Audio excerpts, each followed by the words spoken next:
A hammer? Oh, if I had a hammer, you know what I'd do. I'd hammer in the morning, I'd hammer in the evening, I'd hammer all over this land.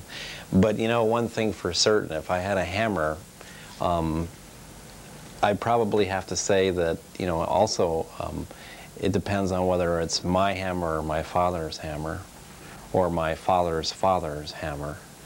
Because depending on which one it is, whether it was my father's or my father's father's father's father's hammer, I might not be able to use it because, you know, they might have a little bit to say about that.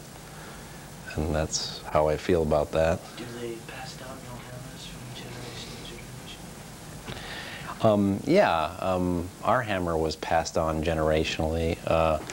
I think more than likely, though, more likely the use of the hammer was passed on generationally. Like when I was out hammering with my father one time out in the garage, he hit me. You know, I mean, he hit my finger.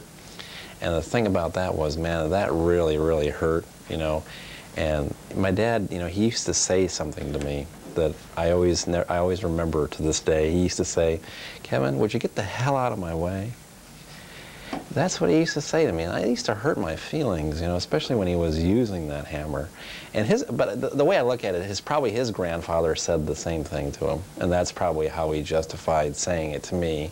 So generationally, we have this thing from generation to generation where father says to son, "Will you get the, you know, out of my way, and would you get me that hammer?" You know, I know I can't say those, you know, words on this program.